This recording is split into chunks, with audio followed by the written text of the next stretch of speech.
खबरों की शुरुआत करेंगे। मध्य प्रदेश में कोरोना की दूसरी लहर का असर कम होने के साथ ही अब स्कूल खोले जा रहे हैं। 26 जुलाई से 11वीं और 12वीं के और 5 अगस्त से 9वीं और 10वीं के स्कूल खोले जाएंगे। कल हुई कोरोना की समीक्षा बैठक में सीएम ने इस बात के निर्देश दिए। दरअसल कल सीएम की अध्यक्षता में समीक्षा बैठक की गई।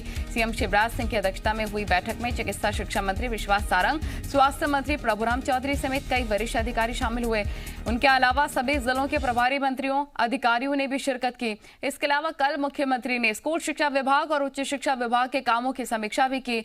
इसमें तय किया गया कि स्कूलों को खोलने के लिए कई सख्त नियमों का पालन भी करना होगा। इसके लिए अभिभावकों की मंजूरी भी जरूरी है और इसके अलावा शुरुआत में ट्रायल के तौर पर एक दिन क्लासेस लगाई जाएंगी। अगस्त महीने के पहले सप्ताह से 50% क्षमता के साथ 2-2 दिन क्लास लगाने के निर्देश हैं, जिसमें 50% छात्र 2 दिन और बाकी के 50% अगले 2 दिन आएंगे। इस तरह एक हफ्ते में 4 दिन स्कूल लगेंगे। स्कूल खोले जाने को लेकर अंतिम निर्णय अभी भी क्राइसिस मैनेजमेंट कमेटियां ही करेंगी। जिन जिलों में कोरोना वायरस का एक भी मामला नहीं है, वहां तो स्कूलों का संचालन शुरू किया जा सकता है। एक महत्वपूर्ण जानकारी, क्योंकि काफी लंबे वक्त से स्कूल भी बंद है, बच्चे भी इंतजार कर रहे थे कि आखिर कब स्कूल खुलेंगे, लेकिन सख्ती के साथ स्कूल खोले जाएंगे। 50% क्षमता के साथ स्टूडेंट्स की एंट्री होगी। साथ ही हफ्ते में 4 दिन स्कूल खुलेंगे। ये एक पूरी तरह से स्ट्रैटेजी बनाई गई है, गाइडलाइन बनाई गई है बच्चों को स्कूल भेजने को लेकर।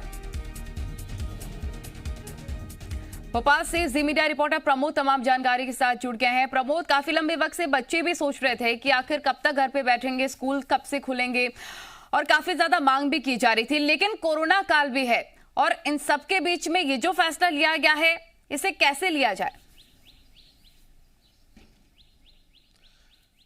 देखिए, कोरोना गाइडलाइन का पालन करना होगा और मुख्यमंत्री ने सुनिश्चित भी किया है कि कोरोना गाइडलाइन का पालन हो सख्ती से। इसको लेकर निगरानी भी रखी जाएगी और 11वीं 12वीं के जो क्लासेस हैं वो 25-26 तारीख से खुलेंगे। इसके बाद 9वीं 10वीं की क्लासेस ओपन होंगी और हफ्ते में 4 दिन ही देखिए क्लासेस लगेंगे। एक बच्चा 2 दिन आएगा और 50% क्षमता के साथ स्कूल खुलने जा रहे हैं। देखिए, लंबा समय हो गया, स्कूल बंद थे, बच्चे घर बैठे बैठे एक प्रकार से कुंठित हो रहे थे और ये मुख्यमंत्री ने साफ तौर पर बात की। ऐसे में उनका शैक्षणिक कार्य चलता रहे, किसी तरीके से जो पढ़ाई है उसमें व्यवधान ना है।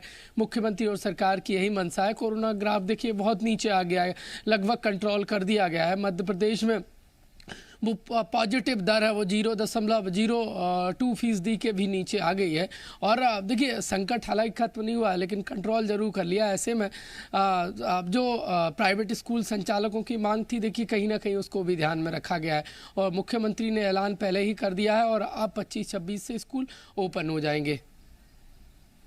और बिल्कुल ये भी कहा जा रहा था पेरेंट्स के द्वारा भी कि आप स्कूल हम नहीं भेज सकते हैं, कोरोना काल भी है। और साथ ही स्कूलों की तरफ से भी कहा जा रहा था कि मॉल जब बच्चे जा सकते हैं, टूरिस्ट प्लेस जा सकते हैं, तो स्कूल क्यों नहीं जा सकते हैं? ऐसे में क्या लगता है, अब सिलेबस पूरा हो पाएगा बच्चों का?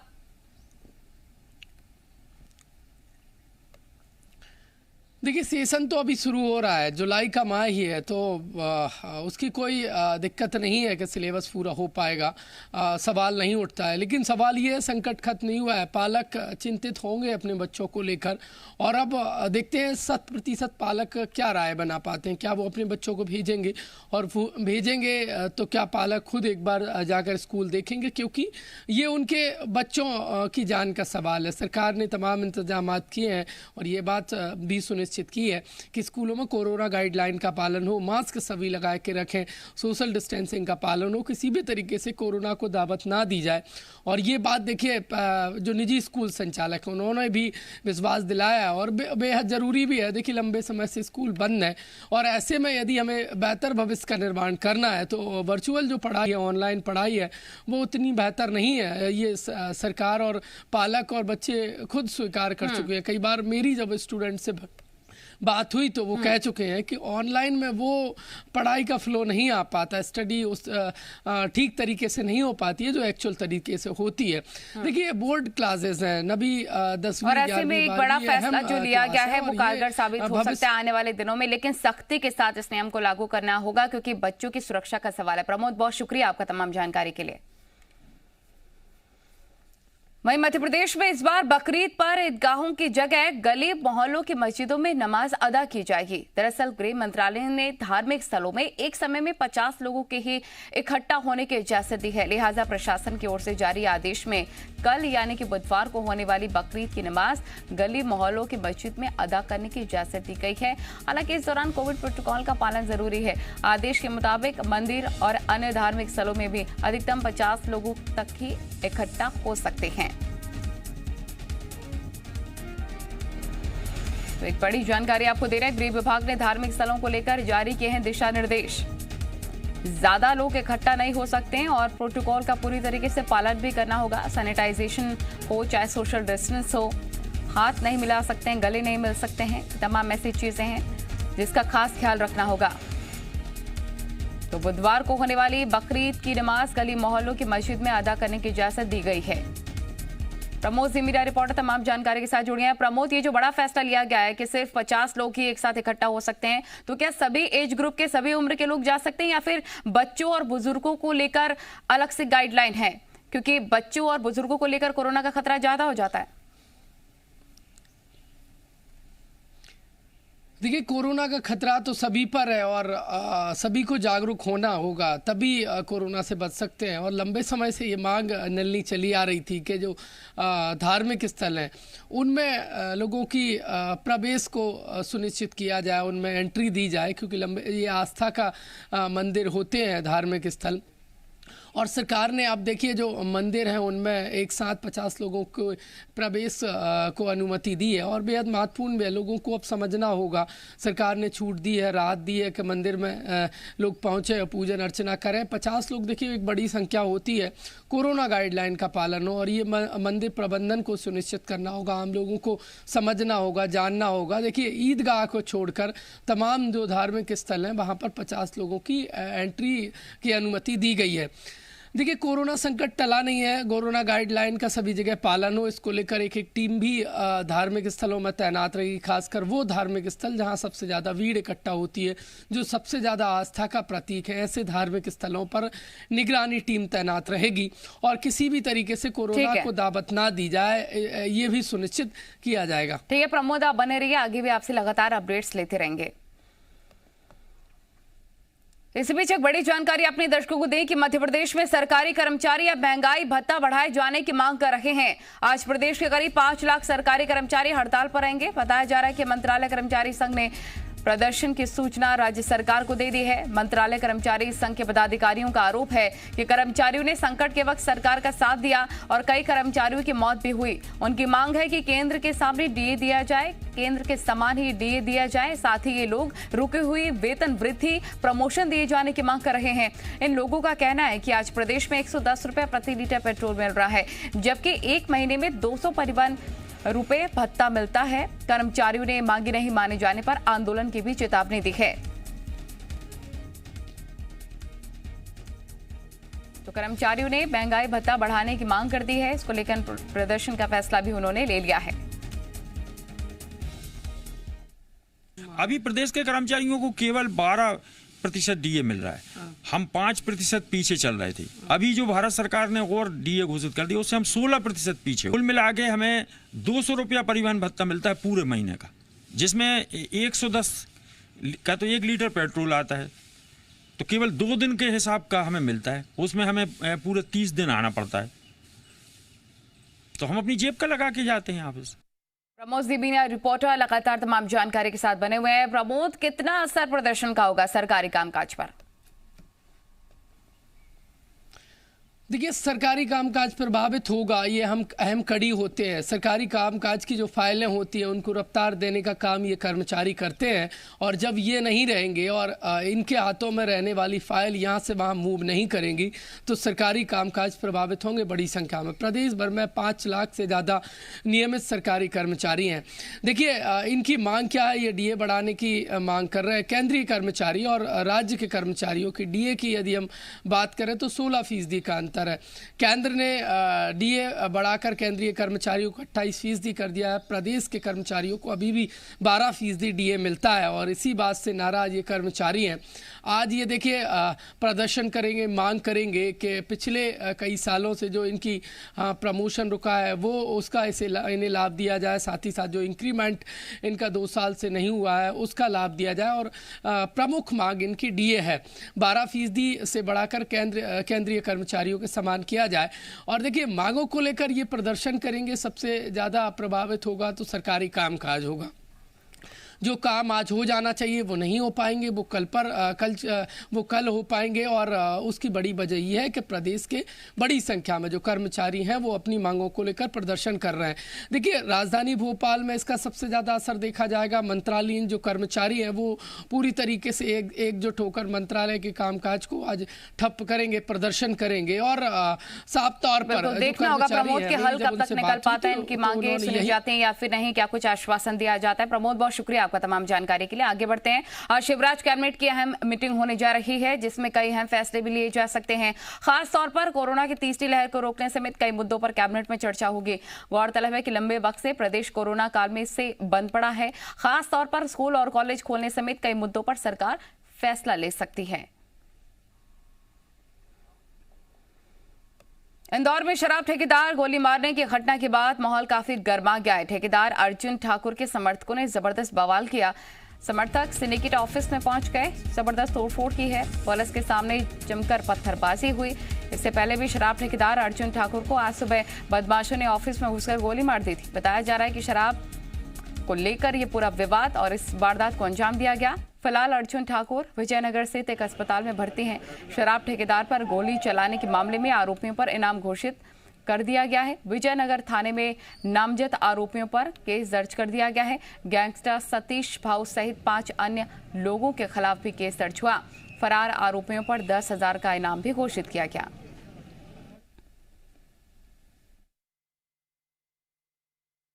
अभी ये इन चीज़ों की जानकारी प्राप्त की जा रही है। हॉस्पिटल में हमारी टीम है जो इस बात की अभी जानकारी ले रही है कि क्या और घटनाक्रम हुआ है इसमें आगे। सारी बिल्डिंग में तोड़फोड़ भी हुई है, खतरा हुआ था बिल्डिंग में तोड़फोड़ के लोग आए थे। हाँ, अभी कुछ लोगों ने आकर यहाँ पर जो घायल पक्ष है उनके लोगों ने आकर यहाँ पे अभी कुछ पत्थरबाजी की है। बस सही है। सिंडिकेट ऑफिस में शराब ठेकेदारों के बीच कोई मीटिंग चल रही थी। उस दौरान कोई वाद विवाद होने पे किसी चिंटू ठाकुर, हेमू ठाकुर ने आपस में गोली चला के अर्जुन ठाकुर घायल किया है। अभी प्राथमिक तौर पे ये जानकारी मिली है। अभी वो इसका इलाज के लिए गए हैं। उन लोगों से पूछताछ करके आगे कार्रवाई की जा रही है। सरकारी गोलियां लगी अभी तो एक गोली लगने की जानकारी है, लेकिन अब डॉक्टर से संपर्क होगा। अभी डॉक्टर तो खतरे के बाहर बता रहे हैं, लेकिन कुछ कह नहीं। अंशुल मुकाती जी मीडिया रिपोर्टर तमाम जानकारी के साथ फोन लाइन पर जुड़ गए हैं। अंशुल मुकाती, क्या कुछ अपडेट है इस पूरे मामले में? अब तक क्या कुछ कार्रवाई? जी नलिनी, बता दूं कि पूरे मामले में विजयनगर पुलिस ने अब आरोपियों के खिलाफ नामजद रिपोर्ट दर्ज कर ली है और विजयनगर पुलिस ने चिंटू ठाकुर, हेमू ठाकुर, अर्जुन अय्यर, छोटू, दयाराम और एके सिंह के साथ ही इंदौर के मशहूर गैंगस्टर सतीश भाऊ के खिलाफ भी जानलेवा हमला करने और बलवे का केस दर्ज किया है। साथ ही सिंडिकेट ऑफिस में तोड़फोड़ करने वाले लोगों के खिलाफ भी पुलिस केस दर्ज करने की तैयारी कर रही है और बताया जा रहा है कि समझौते के लिए बुलाकर इस पूरे मामले में गोली चलाई गई थी। इन आरोपियों का पहले भी विवाद चल रहा था शराब की दुकानों को लेकर और उसके बाद सिंडिकेट ऑफिस में इन शराब दुकानदारों की एक बैठक चल रही थी। ठेकेदारों की बैठक में ही जो गैंगस्टर है वो पहुंचा और उसने वहां पर गोली चलाई थी और इस पूरे मामले में अब पुलिस आरोपियों की तलाश कर रही है। साथ ही आरोपियों पर पुलिस ने 10,000 का इनाम भी जो है वो घोषित कर दिया है, जिसके बाद अब आरोपियों की सरगर्मी से पुलिस के द्वारा तलाश की जा रही है। जी नलिनी। ठीक है, बहुत शुक्रिया आपका अंशुल तमाम जानकारी साझा करने के लिए। डिंडौरी में हंगामा करने वाले पूर्व मंत्री ओमकार सिंह मरकाम को प्रभारी मंत्री मोहन यादव ने गले लगाकर मना लिया। प्रभारी मंत्री बनने के बाद पहली बार मोहन यादव जिले के दौरे पर पहुंचे थे।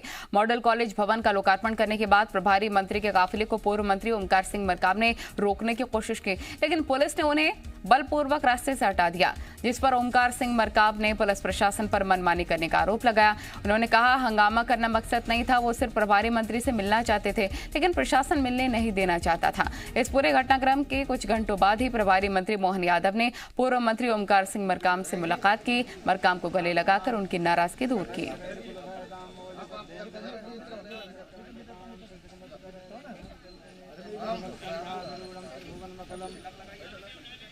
चक्का जाम नहीं है, ये सड़क में मैं देख रहा हूँ, माननीय मंत्री जी को ढूंढ रहा हूँ कि कहीं भगे ना वो, क्योंकि भग रहे हैं, मैं ढूंढ नहीं पा रहा हूँ। अगर आप मुझे बताओ, किसी को अपन ढूंढेंगे तो रास्ता में खड़े होकर देखेंगे ना भाई, तो उसको हम देख रहे हैं माननीय मंत्री जी को यहाँ, क्योंकि कई रास्ता से भग देता है ये मंत्री। कौन कौन रास्ता भग देगा? उनके साथ एसपी है, कलेक्टर है, प्रशासन है, ये तो सब उन्हीं के इशारे पे चल रहे हैं। अब मेरे को एक डर है कि हेलीकॉप्टर से ऊपर न ले जाएं, उसमें बड़ा मुश्किल हो जाएगा मेरा, क्योंकि ये सरकार में है। विधायक ओमकार मरकाम ने काफिला रोका था आपका?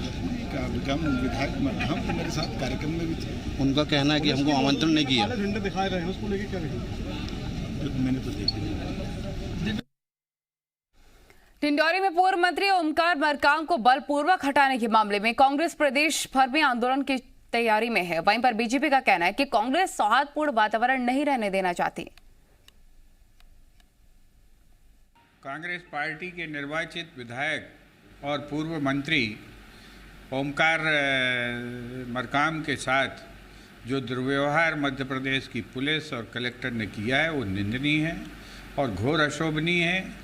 आदिवासियों के ऊपर जिस तरह से ये सरकार आक्रामक हो रही है और उनकी स्वायत्तता पर, उनकी निजता पर जिस तरह से हमले कर रही है, वो बहुत ही पूजा में साथ में बैठे हुए क्षेत्रीय विधायक ओमकार सिंह मरकाम और प्रभारी मंत्री डिंडोरी मोहन यादव जी, और दोनों साथ में एक दूसरे को पुष्पमाला पहनाते हुए भी दिख रहे हैं। सौहार्दपूर्ण वातावरण में राजनीतिक शिष्टाचार के साथ दोनों नेता दिख रहे हैं, परंतु कांग्रेस को उसके अंदर आदिवासी समाज का अपमान दिख रहा है। मैं समझता हूं कि ये कांग्रेस की सौहार्दपूर्ण वातावरण को बिगाड़ने की एक साजिश है।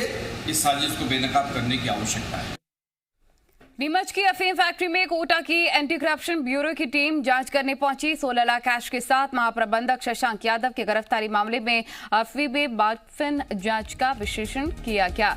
उससे संबंधित दस्तावेज भी जब्त किए। इन दस्तावेजों से एसीबी साक्ष्य जुटाएगी, जिसके आधार पर कार्रवाई की जाएगी। अफीम फैक्ट्री के महाप्रबंधन पर आरोप है कि किसानों से अफीम में माफिन की मात्रा बढ़ाने के नाम पर रिश्वत ली गई।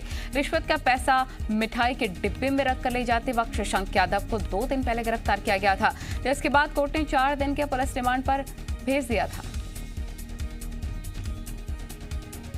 जो महाप्रबंधक हैं शशांक यादव, उनको हमने परसों के दिन एक चेकिंग की थी उनकी, जिसमें उनके पास 16,32,000 रुपये मिले थे। उस पर हमने उनको गिरफ्तार किया है और न्यायालय में पेश किया था, जहां से उनका पीसी रिमांड लिया है। और जो अभी अफीम काश्तकारों की जो अफीम है उसका परीक्षण का कार्य चल रहा है यहाँ पे फैक्ट्री में। उससे संबंधित प्रक्रिया के जो दस्तावेज हमने प्राप्त किए हैं, उनका विश्लेषण कर रहे हैं, अनुसंधान और साक्ष्य जुटा रहे हैं। वहीं धार के धाबनोद में वैक्सीन के लिए भगदड़ की तस्वीरें आई हैं। घटना का एक वीडियो भी वायरल हो रहा है, जिसमें कि लोग एक दूसरे से धक्का मुक्की करते नजर आ रहे हैं। दरअसल वैक्सीनेशन के लिए टोकन लेने के लिए सुबह से ही लंबी कतारें लग गई थी। ऐसे में जैसे ही गेट खुला तो अचानक से भगदड़ मच गई। इस दौरान कई लोगों को चोट भी आई। जानकारी के मुताबिक लोग सुबह 5 बजे से ही वैक्सीन के लिए शहर के पालक उच्चतर माध्यमिक विद्यालय में बने सेंटर पर टोकन के लिए पहुंच गए थे। वहीं इस मामले में धार जिले के मुख्य जिला स्वास्थ्य अधिकारी ने बताया कि वीडियो के जरिए मामला सामने आया है। नोटिस जारी कर पीएमओ से जानकारी ली जाएगी। वैक्सीन सभी को लगाना शासन का उद्देश्य है। किसी को आज लगेगी, किसी को कल लगेगी, लेकिन इस तरह के व्यवहार से आप अपने को, स्वयं को, समाज को, देश को और विश्व को क्षति पहुंचा रहे हैं। एक आदमी संक्रमित होगा तो 10 से 100 संक्रमित होंगे, 100 से 1000, ये चेन बढ़ती जाएगी और अपन एक गंभीर संकट में आ सकते हैं। इसलिए लोग अब कोविड के अनुकूल व्यवहार करें।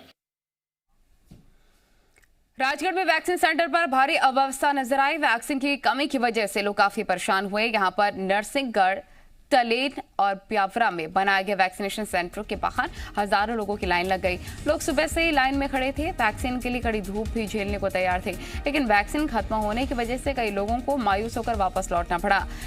हर ब्लॉक में 4000 वैक्सीन की डोज भेजी गई थी, लेकिन इससे ज्यादा लोग तो एक ही सेंटर पर लाइन में लग गए थे। कोरोना गाइडलाइन का पालन तो दूर, कई बार विवाद की नौबत भी सामने आई। आरोप है कि कई लोग अपने रसूख और पहचान का इस्तेमाल कर लाइन में आगे बढ़ रहे थे और वैक्सीन लगवा रहे थे। विवाद की स्थिति को देखते हुए पुलिस भी मौके पर पहुंची। महिला पुरुष की अलग से लाइन लगवाई। हालांकि इसके बाद भी सोशल डिस्टेंसिंग का पालन नहीं हो पाया। सभी लोग वैक्सीन लगाने के लिए बहुत उत्सुक हैं, बहुत आतुर हैं। खासकर जिन लोगों ने वैक्सीन लगाई है वो लोग जब जाकर के इसके फ़ायदे दूसरे लोगों को बता रहे हैं तो वर्ड ऑफ माउथ पब्लिसिटी से काफ़ी लोगों में जागरूकता फैल रही है। जितने भी केंद्र हैं उन पर सब पे हम लोग पर्याप्त व्यवस्थाएं करके रख रहे हैं। वहाँ पर सुरक्षा व्यवस्था, पुलिस व्यवस्था इत्यादि भी रखी जा रही है ताकि लोगों को परेशानी ना हो, और वैक्सीन की डोजेस भी हम लोग पर्याप्त संख्या में पहुँचाने की कोशिश कर रहे हैं ताकि लोगों को वापस न जाना पड़े।